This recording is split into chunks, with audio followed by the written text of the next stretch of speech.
स्वागत है आपका। मैं अंशिक और आप देख रहे हैं स्वराज टाइम्स। 6 दिसंबर 1956 को बाबा साहब डॉक्टर बी.आर. अम्बेडकर दुनिया को अलविदा कह गए थे। लेकिन बाबा साहब का आखिरी दिन कैसा था? 5 दिसंबर 1956 की सुबह डॉक्टर भीमराव अंबेडकर देर से सोकर उठे। नानक चंद्र रत्तू उनके उठने का इंतजार कर रहे थे। रत्तू 16 साल से बाबा साहब के यहाँ सहायक थे। नानक चंद्र रत्तू उनके उठने का इंतजार कर रहे थे। बाबा साहब के उठने के बाद रत्तू ने दफ्तर जाने की इजाजत मांगी। घर में बाबा साहब, उनकी दूसरी पत्नी सविता अम्बेडकर और डॉक्टर मालवंकर थे। डॉक्टर मालवंकर मुंबई से उनकी स्वास्थ्य की जांच के लिए आए थे। दिन काफी सामान्य था। दोपहर में सविता और डॉक्टर मालवंकर सामान खरीदने के लिए बाजार चले गए, लेकिन काफी देर तक नहीं लौटे। उस समय बाबा साहब घर पर ही थे। करीब शाम 6 बजे रत्तू दफ्तर से पहुंचे, लेकिन तब तक सविता अम्बेडकर बाजार से नहीं लौटी थी। इस बात से डॉक्टर अम्बेडकर नाराज हो गए थे। उन्हें लग रहा था कि उनका ध्यान नहीं रखा जा रहा। बाबा साहब गुस्से में थे। रत्तू ने भी उनकी नाराजगी महसूस की थी। डॉक्टर अम्बेडकर ने रत्तू को टाइप करने के लिए कुछ काम दिया। काम खत्म करने के बाद रत्तू जाने ही वाले थे। सविता अम्बेडकर लौट आई। कहते हैं कि बाबा साहब इस बात से इतने खफा थे कि उन्होंने सविता को कुछ सख्त बातें भी कह दी थी। रत्तू बोले, बाबा साहब आप शांत हो जाइए, आपकी तबीयत बिगड़ जाएगी। ये कहते हुए रत्तू ने बाबा साहब को शांत कराने की कोशिश की। उसके कुछ देर बाद वह शांत हो गए। उसी रात करीब 8 बजे जैन धर्म का एक प्रतिनिधि मंडल उनसे मिलने आया। ये मुलाकात पहले से तय थी। बाबा साहब बोले, रत्तू मुझे नहीं लगता कि मैं आज इन लोगों से मिलने की हालत में हूँ, लेकिन क्या करूं, ये लोग घर आ चुके हैं, इसलिए मिल ही लेता हूं। करीब 7:15 पर बाबा साहब बाथरूम गए, फिर रत्तू के कंधे पर हाथ रखकर वापस लौटे, लेकिन वो काफी थक चुके थे। पास के ही सोफे पर बैठे और आंखें बंद कर ली। कुछ मिनटों तक शांत थे। जैन नेता उनके चेहरे की ओर देख रहे थे। थोड़ी देर बाद बाबा साहब ने सिर हिलाया। जैन नेताओं से कुछ देर बातचीत की। उनसे बुद्ध और जैन धर्म के जुड़े सवाल भी पूछे। प्रतिनिधिमंडल ने बाबा साहब को भूत प्रेत किताब भेंट की। ये लोग अगले दिन के लिए कार्यक्रम में बाबा साहब को न्योता देने आए थे।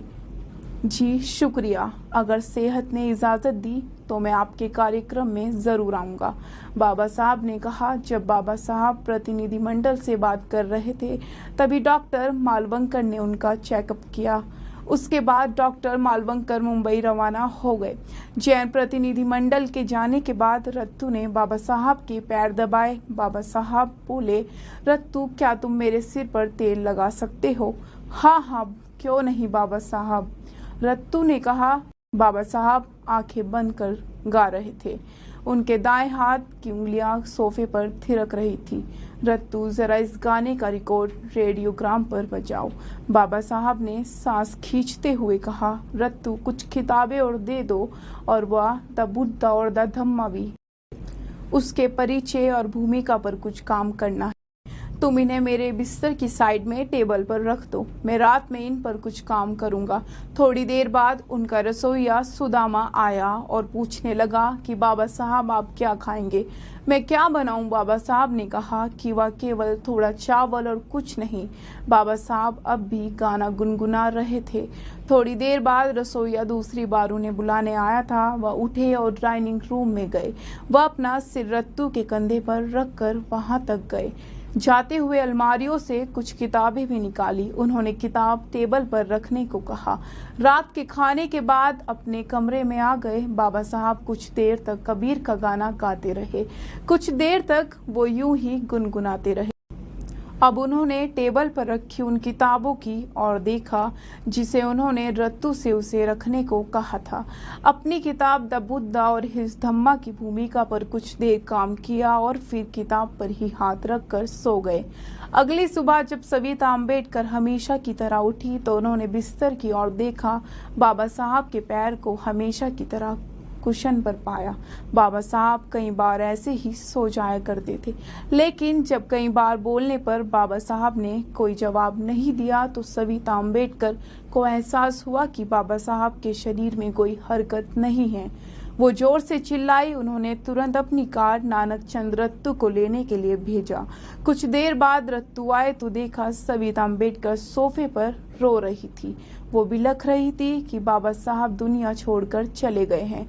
रत्तू ने बाबा साहब की छाती पर मालिश कर शरीर को हरकत में लाने की कोशिश की। हाथ पैर हिलाया, उनके मुंह में कुछ लिक्विड डाला, लेकिन कोई फायदा नहीं हुआ। बाबा साहब शायद रात में सोते समय ही गुजर चुके थे। बाबा साहब उठिए ना, आप कुछ बोलते क्यों नहीं? देखो मैं आ गया, मुझे कुछ काम बताइए बाबा साहब। बाबा साहब रत्तू जोर जोर से रोने लगा। रत्तू जोर से रोने लगा। सविता के रोने की भी आवाज तेज हो गई। कुछ देर बाद रत्तू ने करीबियों को दुखद सूचना देनी शुरू की। फिर केंद्रीय मंत्रिमंडल के सदस्यों को बताया जाता है कि सूचना मिलते ही प्रधानमंत्री नेहरू 26 अलीपुर रोड पहुंच गए। कहते हैं नेहरू ये नहीं चाहते थे कि बाबा साहब का अंतिम संस्कार दिल्ली में हो, क्योंकि दिल्ली में वर्ण व्यवस्था के कट्टर समर्थक और बड़े वाले ब्राह्मणवादी गांधी की समाधि थी।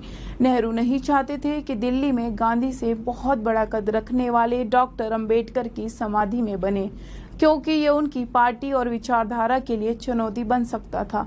जरा सोचिए, मुंबई में चैत्य भूमि पर कितना जनसैलाब उमड़ता है। अगर बाबा साहब की समाधि दिल्ली में होती तो आप जनसैलाब की कल्पना कर सकते थे।